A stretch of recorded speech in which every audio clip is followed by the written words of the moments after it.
नमस्कार दोस्तों। हमारे हिंदू धर्म में कोई भी ऐसा त्योहार या कार्य नहीं किया जाता जिसके पीछे कोई लॉजिक या कहानी ना हो। हमारे धर्म में हर एक संस्कार, हर एक पूजा प्रार्थना या कोई भी चीज़ क्यों ना हो, उसके पीछे कोई ना कोई वैज्ञानिक कारण या कहानी अवश्य ही होती है।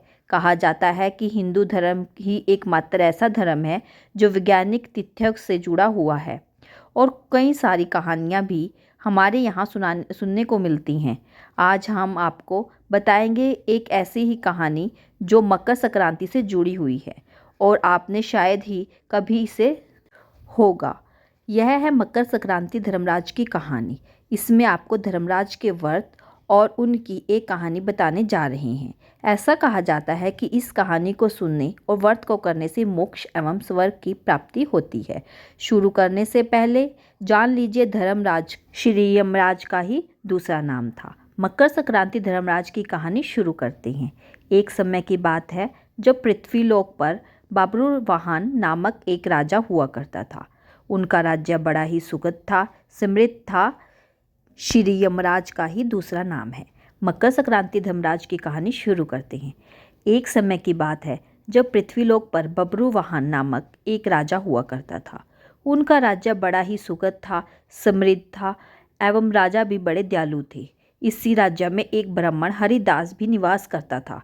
हरिदास एक तपस्वी था और उनका विवाह गुणवती से हुआ था, जो कि बहुत ही सुशील, धर्मवती और पतिव्रता महिला थी।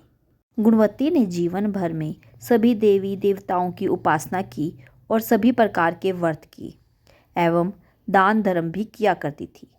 इसके अतिरिक्त अतिथि सेवा की भी वह अपना धर्म मानती थी।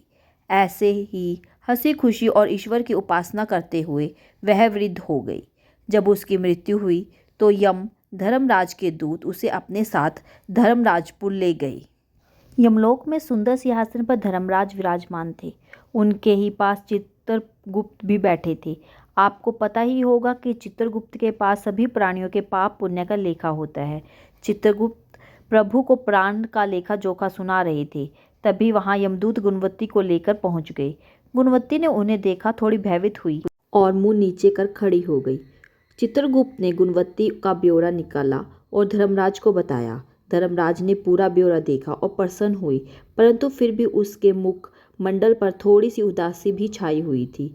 यह देखकर गुणवती ने पूछा, हे प्रभु, मैंने तो सारे सत्कर्म ही किए हैं, फिर भी आपके मुख पर यह उदासी क्यों छाई है?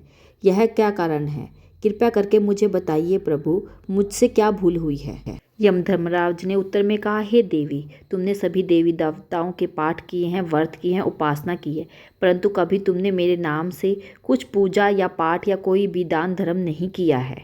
धर्मराज की यह बात सुनते ही गुणवती क्षमा याचना करने लगी और कहने लगी, हे भगवान, मुझे आपकी उपासना के बारे में कुछ भी ज्ञान नहीं है। मैं नहीं जानती आपकी उपासना कैसे करते हैं। कृपा करके मुझे वह उपाय बताइए प्रभु, जिससे किसी भी मनुष्य आपकी कृपा के पात्र बन सके। यह सुनकर गुणवती ने धर्मराज जी से क्षमा याचना की और कहा कि मैं आपकी उपासना नहीं जानती थी। कृपा करके वो उपाय बताइए जिससे सभी मनुष्य आपकी कृपा के पात्र बन सके। मैं आपके मुख से आपकी भक्ति का मार्ग सुनना चाहती हूँ और मैं यह इच्छा है कि मृत्युलोक धरती पर वापस जाकर उनकी भक्ति करूँ और सभी लोगों को इसके बारे में बताऊं। धर्मराज जी ने उनकी विनती सुनकर बताया, जिस दिन सूर्य देव उत्तरायण में प्रवेश करता है, यानी कि मकर संक्रांति के दिन मेरी पूजा शुरू करना चाहिए और उस दिन से लेकर पूरे 1 वर्ष तक मेरी पूजा करते हुए कथा सुननी चाहिए और एक दिन भी पूजा या कथा नहीं छूटनी चाहिए। साथ ही पूजा करते वक्त वाले व्यक्ति को धर्म के इन 10 नियमों का पालन करना चाहिए।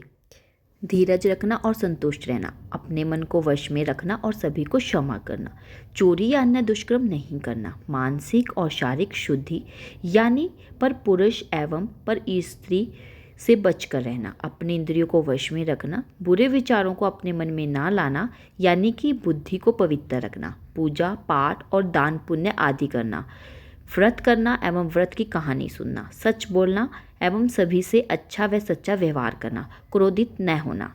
धर्म के इन सभी 10 लक्षणों का पालन करते हुए मेरे 1 वर्ष तक मेरी कथा नियम से सुने, दान, पुण्य और परोपकार करें एवं अगली मकर संक्रांति पर इस व्रत का उद्यापन करें। अपने समर्थियों से मेरी एक मूर्त बनाकर विधि विधान से प्रण प्रतिष्ठा करवा कर हवन पूजन करें एवं साथ ही चित्रगुप्त की भी पूजा करें और काले तिल के लड्डू का भोग लगाएं। ब्राह्मण भोज करवाएं व बांस की टोकरी में 5 सरे अनाज का दान करें। इसके अलावा गरीबों और जरूरतमंद को गद्दे, तकिए, कंबल, छप्पन, लोटा व वस्त्र आदि दान करें। हो सके तो गोदान करें।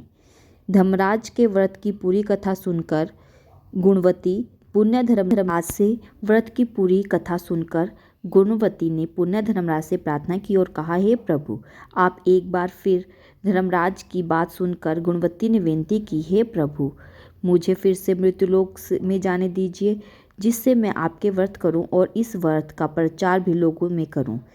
इस पर यमराज ने अपनी सहमति दी। धरती लोक पर गुणवती पुण्य जीवित हो उठी और प्रजन प्रसन्न हुए।